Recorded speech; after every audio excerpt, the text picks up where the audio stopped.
안녕하세요. 통일담담의 조수빈입니다. 지난 시간에 이어서 오늘도 가슴 아픈 민족의 비극 이산가족에 대한 이야기를 나눠볼 텐데요. 문인철 서울연구원 연구위원님 그리고 전주옥 씨 나오셨습니다. 안녕하세요. 안녕하십니까. 네.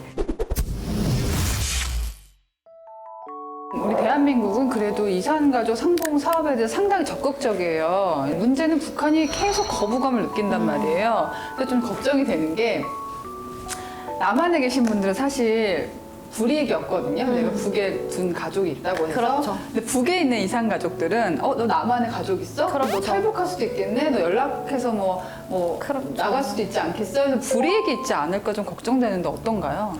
사실 불이익이 있다고 보는 게 맞습니다. 그러니까 북한에서는 아시겠지만 그 성분 개념이 좀 있습니다. 철저한 계급 사회죠.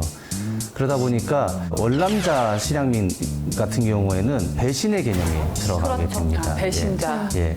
그래서 뭐 반혁명자, 뭐 반동분자 뭐 이런 좀 그 낙인이 좀 찍혀 있고 남쪽에서 이제 북쪽으로 가게 된 혹은 뭐 남쪽에 가족을 둔 이제 그 이산가족의 같은 경우에는 남한 체제가 뭐 싫어서 왔거나 혹은 뭐 남한으로부터 왔으니까 좀 뭐 대접을 받을 수 있다 뭐 이렇게 되어 있는데 사실은 북한 당국 입장에서는 남한에 가족이 있다고 한다면 언제든지 연결이 될 수 있다라고 하니까 이제 감시의 대상으로. 그렇죠. 감춘다고 해도 이게 알게 돼 있고 주위 그 이웃들이 이제 좀 약간 꺼리게 되는. 그래서 저도 뭐 이제 연구하면서 기사나 이런 것들을 통해서 접했는데 약간 따돌림 비슷한 것도 당한 경험이 있다 이렇게 얘기하신 분들도 그럼 거기서 이산가족 상봉할 때 신청하시는 분들은 대단한 용기를 갖고 나오시는 거네요. 어떻습니까? 아마도 정부에서 검증이 된, 그나마 사상적으로 검증이 된 분들 위주일 거고요. 네. 그리고 상봉 대상자가 되면 교육을 받는 걸로 알고 있습니다. 철저하게.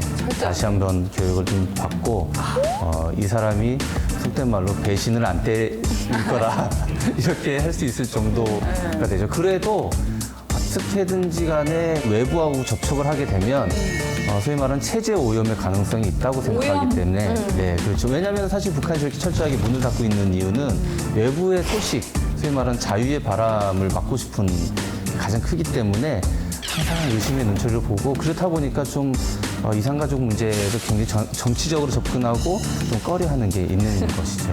지금 남북 관계가 경색되다 보니까 이산가족 상봉이 끊긴 지가 벌써 5년이 넘었습니다. 네.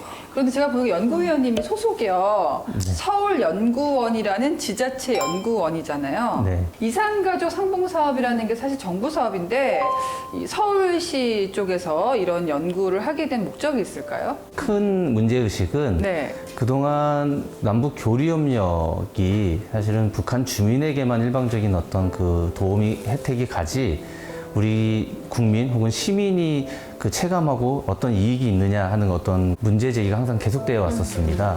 사실 이제 북한도 상호의 이익이 되는 어떤 교류협력을 좀 주장하기도 했었는데요. 네. 그래서 찾다 보니까 남북 이산가족이라는 게 북한 이산가족도 도움이 되고 우리 이산가족도 도움이 되고요. 서로. 그렇죠. 우리 일반 시민들 그리고 우리 이웃이 직접 체감할 수 있는 어떤 사업이라고 생각했었습니다. 그러니까 우리가 그런 것 같아요. 남한이 지금도 잘 사니까 도와줘야 된다는 생각이 많아서 도와는 주는데 어떨 때는 좀 손해보는 느낌이 든단 말이에요. 그렇죠. 근데 제가 북한 분들, 탈북민들 만나보니까 북한 사람도 비슷한 생각한대요. 그러니까 주는 게 고맙긴 한데 우리가 뭔가 좀 뭐랄까 뿔리고 들어가는 싶진 그런 느낌은 않다. 싫은 거야. 네. 근데 이산가족 문제만큼은 너도 좋고 나도 좋고 좋다. 그죠. 그렇기 때문에 추진을 하셨다는 말씀입니다. 근데 서울시가요 지자체 최초로 서울시에 거주하는 이산가족을 지원하는 그런 조례 개정을 했는데요. 이게 네. 어떤 내용일까요? 2021년 12월 말에 이산가족 그 조례를 제정을 했습니다.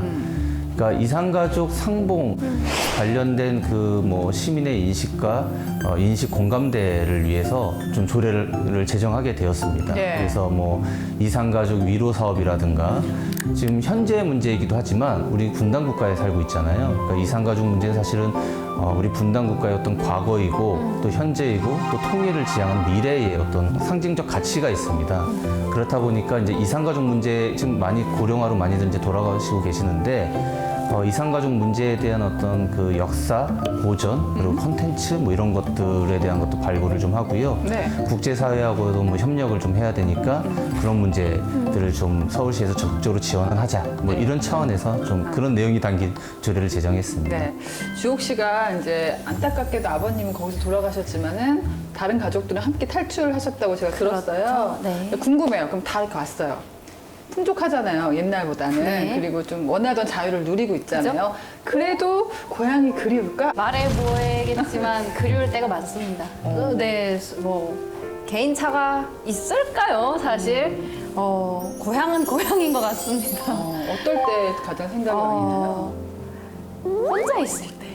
네, 이걸 말해 뭐 할까요? 이게 언뜻 이게 확 와요.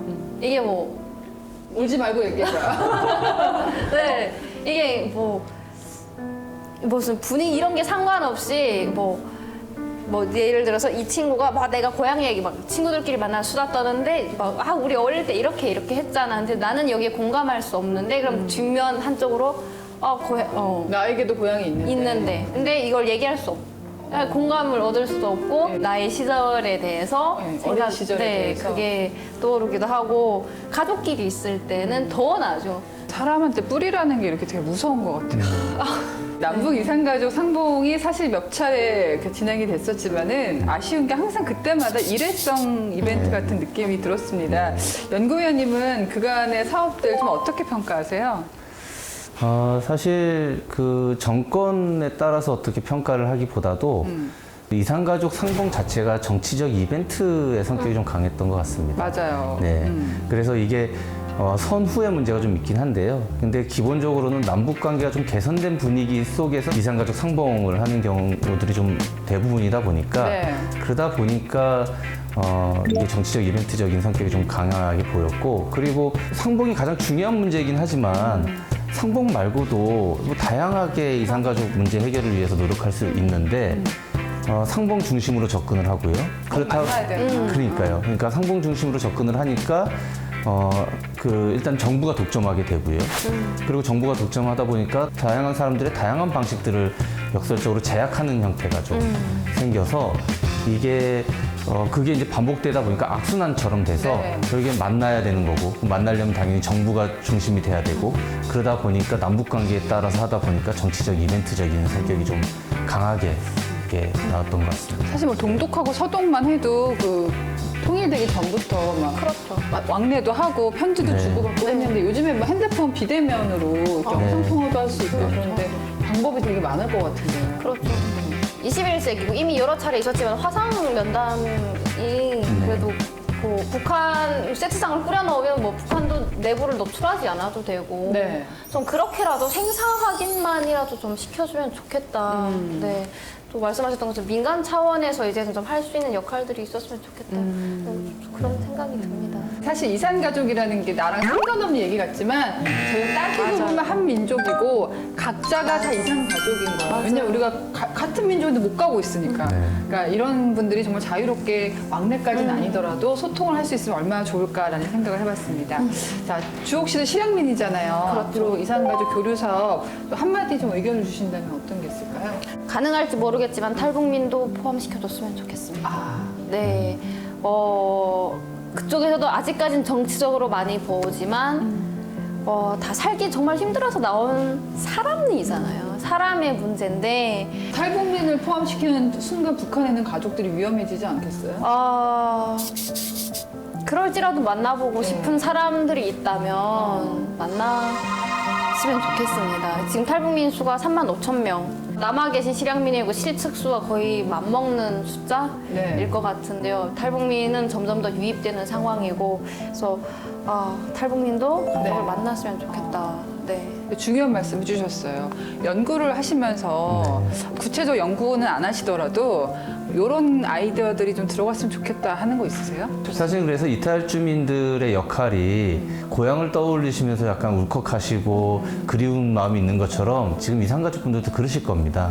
그러니까 이탈 주민분들이 가서 여기는 어떻게 변했고 어땠고 하는 것만 들어도 그 이산가족들 신양민들 굉장히 마음의 위안을 삼으실 네. 거예요. 그러니까 그렇죠. 그런 역할을 좀 하면 네. 이탈주민 분들도 서로 상호적으로 저기 위로를 받을 수 있을 것 같고 예, 나 역할도 지금 할 수 떠올랐어요. 있을 지금 예. 말씀하신 건데 그 탈북민들과 네. 그 지역 탈북민들과 네. 그 지역 이산가족 만남을 한번 네. 너무 어려운 게 아니잖아요. 너무 네. 이거는 한국에서도 개최가 가능한 거. 그러니까요. 네. 윗세대 분들이 쓰는 말이 인편에 기별을 한다는 말이 있잖아요. 저희처럼 새롭게 유입된 사람들을 통해서 어찌 보면 기별을 받는 네.